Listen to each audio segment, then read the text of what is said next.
Whoa. I was going to do a video on the Lee Corso documentary that ESPN done. One of the worst documentaries I've ever watched in my entire fucking life, dude. I mean, there was a lot of people they didn't have on the show that has been a part of College Game Day throughout its time. But I think them not having David Pollock on it not one fucking time just shows how ESPN, they're spineless and they just don't really care. David Pollock was a part of Game Day for like 13 fucking years, dude. He wasn't as part of it as long as like Desmond Howard and Kurt Herbstreit, but he was a part of it pretty damn long. At least they had Chris Flowery on there. That's what I was thinking too, that it was just going to be Kurt Herbstreit, Desmond Howard, like just the bunch right now. They weren't even going to have any of the old guys come in. At least they had him come on. Which I always thought that he was one of the best, better Game Day hosts or whatever. They're going in a different direction though. They want laughable, like they want people like Pat McAfee. That's what people like. So Pat McAfee's all right, but when they got rid of David Pollock, that was like, fuck this. I ain't watching this no more. I'll watch his last. Next Saturday. It'll be at Ohio State, Texas versus Ohio State. I'll watch it. It'll probably be the final game day I ever watch until, when they come to Georgia now, I might watch it. Like if they come to Athens. But other than that, I ain't watching game day. Fuck that. Corso should have retired after he had that stroke years ago, but nope, ESPN, you gotta keep on pushing him, work him until he's dead. Work him until he can't talk no more. This tribute should have been made years ago or whatever. Like, they should not let him go on like that. Somebody needs to be sued at ESPN for that shit, dude. Downright wrong what they done to him. It's just ESPN, they're a spineless corporation. I don't give two shits about anybody but their viewerships and how much money they're going to make off these college football games.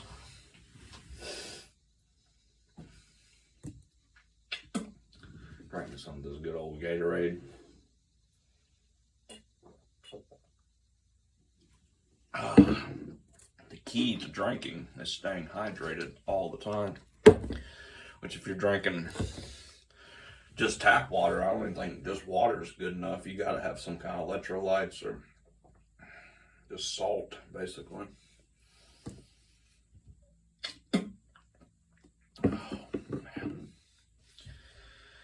Sunday, fucking 6 days out, under a week.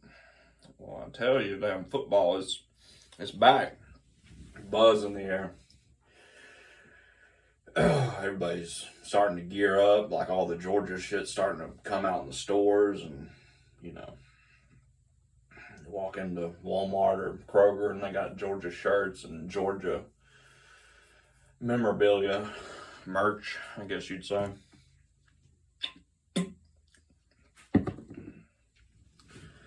Wouldn't buy any of that shit from Walmart though. I'd go down to one of the stores downtown and support like the Red and Black or whatever store. A real old timey store built downtown. I think before it was the Red and Black, I think it was actually Sears and Roebuck was that was their building or whatever. I might be wrong about that, but it's the kind of old building like you walk in and they have like a downstairs, they got shirts, t-shirts and all that, but if you want some real some handmade memorabilia, they have upstairs. It has like a spiral staircase or whatever because it was built in like the late 1800s, early 1900s probably. A very old building, and they got some good stuff in there. Like they got local people that they'll make like plates and shit. They'll paint them, artists and stuff. All kinds of shit, all kinds of little knickknacks and, memorabilia. They get their biggest business definitely on game day when people, they're leaving the game or, leaving the game, they'll stop by there and pick them up something, Especially if they're coming from out of state or something, they kind of want something to remember the game by. they'll already have stuff like painted up. That's what I'm saying. They'll have stuff ready to go. Like if we're playing LSU or something, they'll already have like, you know, the bulldog with the line in his mouth or something. Well, you know, they do some pretty wild graphics. They, you know, they all do. All the SEC schools, I think, they, when it comes to graphics and stuff like that, they're the best. It's hard to do a lot with like Ohio State. They're a Buckeye or whatever. It's hard to do a lot with a Buckeye.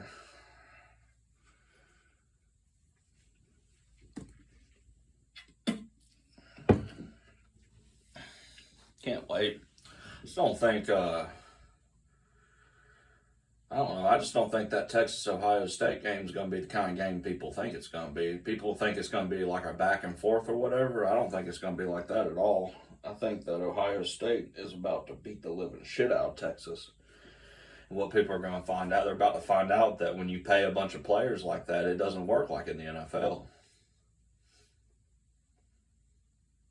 They're going to have to start treating the players like they do in the NFL or whatever. You know, you miss practice or you do this, you know, the NIL money's gone. John Gruden, he had a video, Barstool Sports, and it's basically continuing the show he had on the NFL Network, where he would sit down with rookie quarterbacks and kind of coach them up a little bit. And he sat down with Jackson Dart, and he was like, "All right, Dart, tell me what you would do. If, you know, we're down in the fourth quarter. You know, my girlfriend just left me.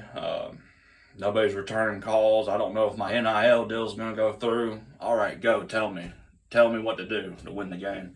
I'm like, you know, that Gruden, he's a real fucking football coach, man. That's how Kirby is, you know, like, you got to use real situations. Like, not everybody's going to be hunky-dory fine all the time. Not everybody's going to be 100%. There's going to be people pissed off and mad, and it's up to the quarterback to demand the excellence and the respect from his players. The quarterback has to earn it. That's what John Gruden believes. I got done watching America's Team, and that's what Troy Aikman made him so good at Dallas during the 90s, because Aikman, when he was kind of an asshole or whatever, he would cuss you out and shit, but he commanded that huddle, and he commanded that team to 3 Super Bowls. So I mean, he's a perfect example. Tom Brady, probably, you know, the best ever.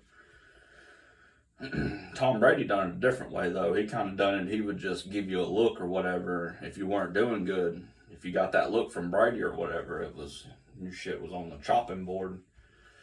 Everybody gives credit to Bill Belichick, but nobody gives credit to Tom Brady. Tom Brady, like, he had the last say if you were going to play on offense or not. Like, I learned that through that David Andrews video that he done. So when David Andrews got drafted from Georgia, he, you know, year one, rookie year, he was Tom Brady's center. I mean, he said he had to go into hyperdrive, David Andrews did, to get his, like, he thought, that was when he learned the NFL was a totally different beast. He said, yeah, in college, you might play like Alabama or LSU, and that might be it. But he said in the NFL, it was Alabama every week. You know what I mean? It was playing top tier fucking level every week in the NFL. Even his teams like Cleveland and shit that are obviously never going to have a winning season ever again. They can't even keep fucking Deion's boy from getting hurt. If he got hurt before the football season even started, he might not need to play football. To be honest, Shedeur Sanders, yeah. He's having to compete with so many other quarterbacks too, and mainly the main one, Joe Flacco. He has to compete with that boy from Oregon. I don't remember his name, but I mean, Joe Flacco's a seasoned Super Bowl MVP fucking quarterback. It'd be hard for him to beat him out. That's what I'm saying. His only chance now would be to get back healthy and hope for Flacco to, I guess, retire after this season. He's pretty up there. He might do it. Him going to Cleveland, that was one of the worst fucking mistakes ever. He should have done like Matthew Stafford done. You got a shit ton of guaranteed money, but then again, he wasn't the first round draft pick like Stafford was. First pick of the draft. Shit, Stafford, he demanded like all that money from the Lions. And at the time, that was the biggest contract that Matthew Stafford had. I think it's done been beat out by a couple other quarterbacks since then.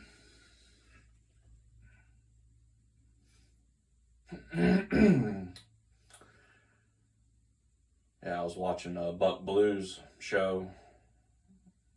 Buck on the Beat or Blue on the Beat or something. I don't know. Some weird name he came up with. But Kirby, and then they let the alumni come and actually watch the practice. I don't know if I talked about this in the other video. I don't think I did. But, you know, the defense and the offense, everything is looking like a championship caliber football at Georgia. That's why Kirby's keeping it on lockdown, which Kirby's always done it, but this year especially because he got some players he don't want teams to see until football season starts. That's like, it's actually a good thing that it is a good thing that he keeps the program on lockdown like that.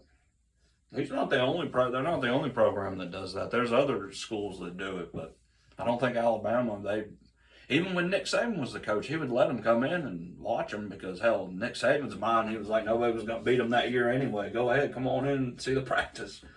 Like, for real. Like, goddamn, dude, Alabama. My fucking dynasty, dude.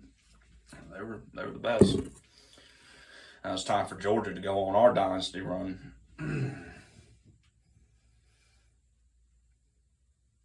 It's gonna be good for definitely. Marshall will be a good test. They'll be good hitting dummies for our defense.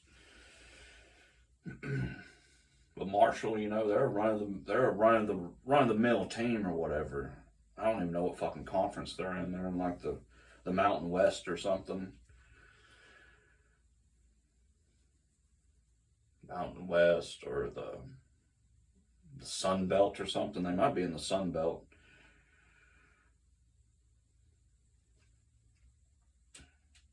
At least we're playing Marshall, though, and not playing like Georgia State or playing some like just real shitty fucking college team. Like that will actually give Georgia a little bit of head start to get ready for Tennessee.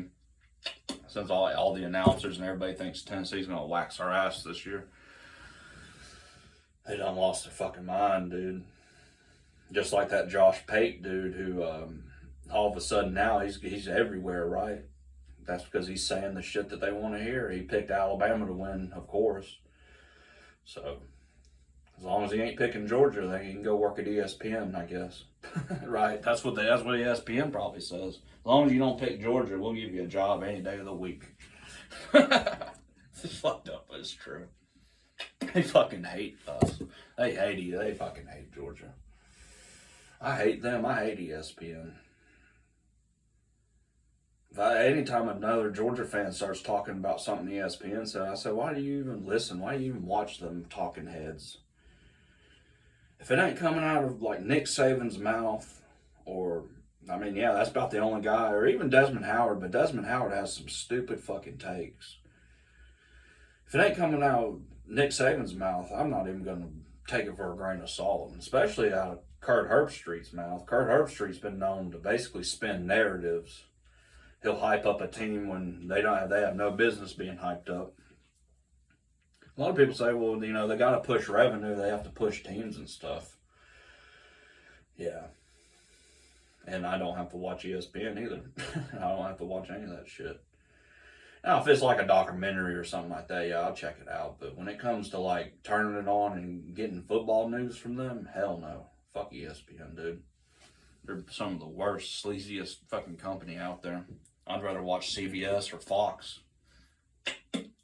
It's good not to watch a lot of that stuff, though. It's good to watch it to learn, but they will spin narratives, and hell, you'll think that, like Iowa State played Kansas State yesterday. I watched it. It was a damn good game, but now they're going to be spinning Iowa State up. Fucking Iowa State can compete with Georgia, you know. It's asinine almost.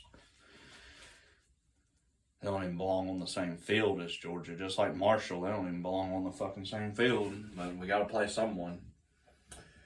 When they head to the new 9-game SEC bullshit schedule, it'll just make it even harder. So they're going to, basically what's going to happen is they're still going to play 12 games, but they're going to have to drop a game. So instead of playing Marshall or Austin Peay, we'll be playing another SEC school. And then plus, you still have to play another Power 5 conference. There is no more Power 5 when they split up the one out the West Coast, the Pac-12 or whatever. When I think it was the Pac-12. Yeah, when they split that up, it didn't. The Power 5 died basically. Now it's the Power 4. That's what everybody should be saying, but nobody says Power 4. Everybody still says Power 5. Power 5, I guess, sounds better.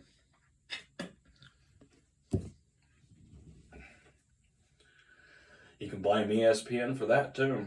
Because when the Pac-12, when the TV deals come up, there was a chance that they could have signed with ESPN, and this is where it gets fucked up. ESPN said no to them, basically, when they came again, and their TV deal fell through with Apple TV, and the Pac-12, like nobody was watching Pac-12 football on Apple TV, and it fell through. Well, they went to ESPN and said, hey, can you give us some TV or whatever, and ESPN refused it to them, because they're a monopoly, so they could do it. And CBS, Fox, none of them wanted them. So the Pac-12 basically died overnight with teams Oregon, USC, UCLA, all leaving in mass exodus, basically leaving to go to other conferences. I mean, dude, the USC Trojans were competing for national championships just 20 years ago. Just 20 years ago, they were at the top of college football. The Pac-12 was. And now they're gone because of ESPN. Fuck ESPN, dude. They're fucking, fuck them. Fuck them, right? I can sit here and give example after example why not to like ESPN. And guess what? Every SEC game's going to be on ESPN this year.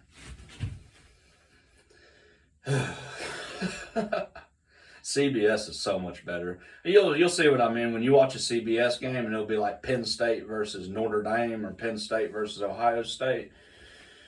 You'll see. The CBS and the Fox games, their production quality is 10 times higher than ESPN. I remember one year they had to get Aaron Murray, and they didn't pay him nothing. They had to get Aaron Murray to announce their game because they didn't have enough announcers to do the ESPN Plus. Aaron Murray done it. That kind of helped him get whatever, but he said he done that shit for free. I'm like, what the? I was thinking in my head, what the fuck? How did ESPN fucking swindle somebody into doing a broadcast for free? Like, goddamn. Anyway, I made the video. I hope everybody fucking has a great Sunday and great week going into game day, and then a great game day. Can't wait to see the last one. I know it's gonna be good. It'd be hard pressed for them to fuck that up.